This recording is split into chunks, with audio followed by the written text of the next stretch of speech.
We'll be back from the break. Now, the insurance sector has launched Hospital Center. The development partners have announced a strategic partnership to provide Hospital Center, a low-cost hospital cash insurance product with funeral benefits. They believe that this partnership will help increase access to insurance for low-income households and help protect families against unexpected events. We have more details. Uganda's insurance market is struggling with a penetration rate of just 0.8% compared to Tanzania, Kenya and Rwanda, which have penetration rates of 6, 9 and 15% respectively. In order to expand insurance services in Uganda, many strategies have always been used. For instance, development partners have announced a strategic alliance to offer Hospital Center, a low-cost hospital cash insurance product with funeral benefits. We are trying to say, how do we help so that the families don't get kids to go to school. At least the people can be able to start their lives when they are hospitalized. According to officials, this partnership will help increase access to insurance for low-income households and help protect families against unexpected events like getting hospitalized, and in turn, you're not making profits. You and I are fortunate to work in places where we get paid a salary. If we are hospitalized for a day or two, we get back up, we go to the office, end of the month our salary gets paid. And the boy that you're speaking about has to go buy vegetables, has to buy fruits, and come and sell. The night she's in the hospital and cannot go to buy fruits, she cannot open the shop, she loses money. Let's say the person is hospitalized for 3 nights.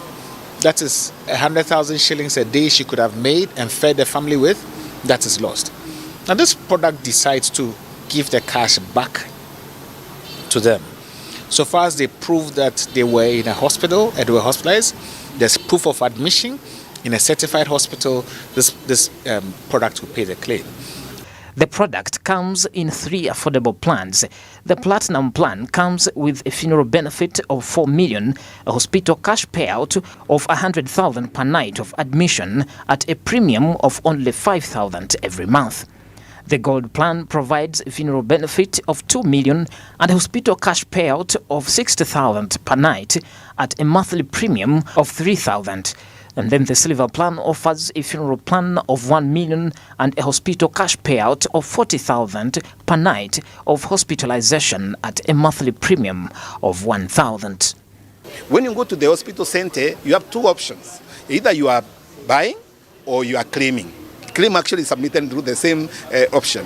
So when you go to the buy, for the first month we are allowing everybody to have a free cover. You subscribe, you get a free cover for the first month. Then from the second month, when now you start charging, you choose between 3 products. You have a product where you pay only 1,000, you have a product where you pay 3,000, and you have a product where you pay 5,000. For 3,000, for 1,000 you are guaranteed 40,000 for every night you spend in hospital. It is designed to provide affordable coverage for underprivileged individuals and families conveniently through Airtel Mobile Money. The product, which was provided by Prudential Uganda, is offered by Turaco, a micro-insurance tech that is changing the face of micro-insurance in Uganda. Pedson Mumbere, Smart 24 TV, Business Today. Meanwhile, now the Exodus Sacco is on the spot as the Sacco has continued to grow strongly in its operations and financial performance amid its poor geopolitical tensions like the COVID-19 that induced effects and Ebola outbreak that are anticipated to have greatly contributed to the flow of savings in any established Saccos. Monica Nabionga has details with this. Major General Geoffrey Kasigazi Tumusime, the Deputy Inspector General of Police, Senior Commissioner of Police, Dr. Wilson Omoding, and other Sacco managers met with the Parliamentary Committee on Defence on February 23rd of this year and applauded the police for improving their saving culture from 10.9 billion Ugandan shillings in 2017 to the current 29 billion. In 2022, the police Exodus Sacco share capital increased from 4 billion to 9.2 billion, while its membership increased to 42,990, or 70% of police personnel. Despite these accomplishments, the Director of Counter-Terrorism Police, AIGP Byakagaba, who represented the Inspector General of Police, underlines significant challenges. No use of technology. Currently, our officers can't access their financial status without traveling to SACCO headquarters. There are increasing complaints from police officers who line up for many hours and days without accessing their savings, especially during the festive and school fees payment periods.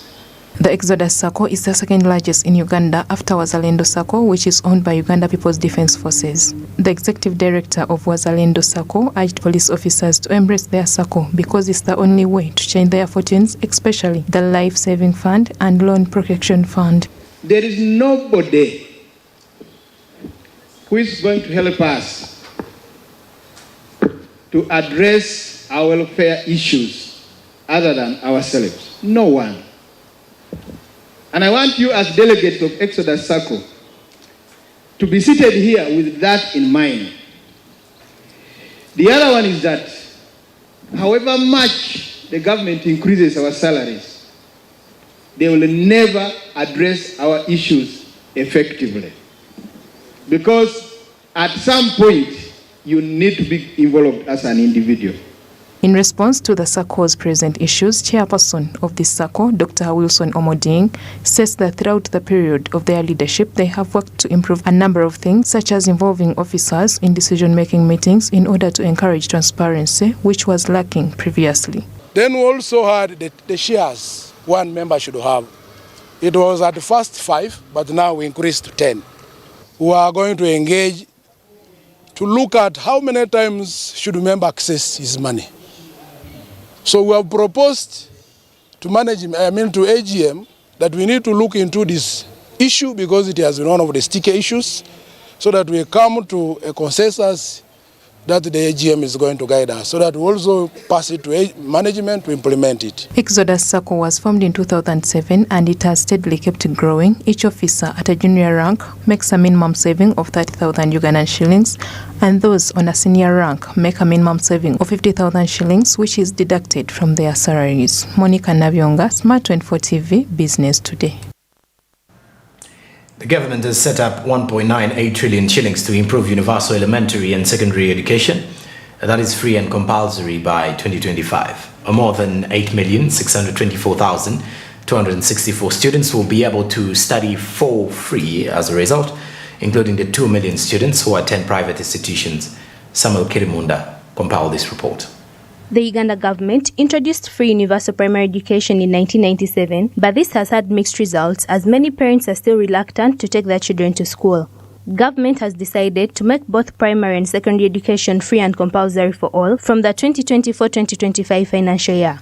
The State Minister for Education and Sports, Dr. Moriko Kaduchu, has revealed that government will construct 350 new secondary schools, each valued at 1.22 billion shillings, to improve on the learning environment. There's going to be additional money required for implementation of comprehensive universal primary and secondary education. Number one, as government, we are going to establish primary schools in parishes and wards that do not have primary schools. And in total, we have 1,617 parishes that will need a primary school or government-aided schools to be established. And this will go along with a cost. And in total, we are going to require a total of 1.98 trillion. Each primary school will cost 1.22 billion to construct and operationalize, to make it operational. Number two, we're going to have established more secondary schools in sub-counties without secondary schools, and we have a total of 350 sub-counties without secondary schools, minus the current ongoing seed secondary school constructions. Minister for ICT and National Guidance, Dr. Chris Bariomunsi, noted that many learners have dropped out of school due to high fees charged by the schools. This has prompted government to consider introducing free and compulsory education for all school-going children. Yes, you can send your child to a private school where they pay, but the government should be able to provide education services that are free so that the parents, especially those who are poor, should be able to have their children access education. When you look at the law is very clear on the role of government, on the role of parents, on the role of foundation bodies, on the role of other stakeholders, the teachers, the management, and all of us should play our role.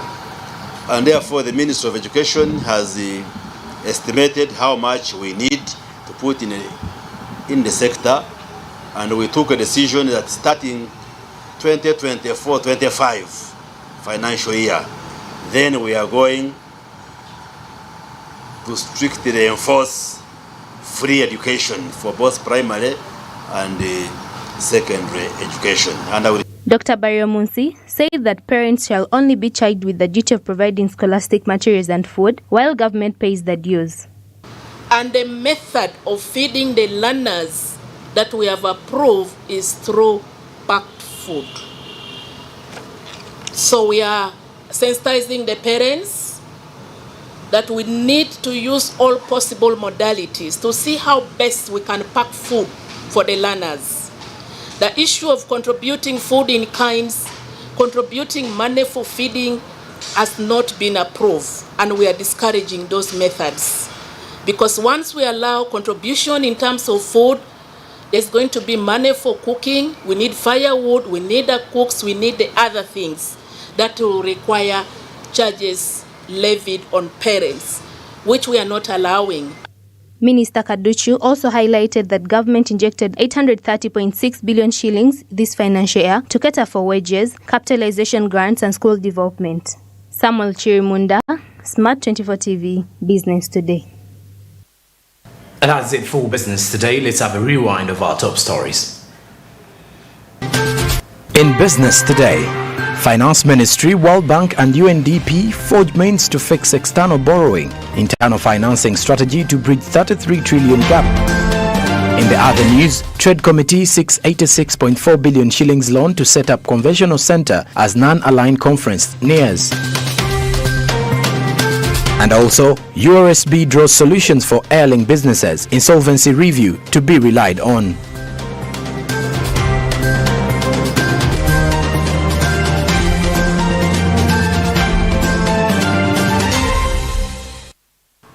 From Plot 42, Nile Avenue, I'm Jerome Holtzunker with Winnie Wins and Echo Tune Sign Language. Have a blessed night and a good evening till tomorrow.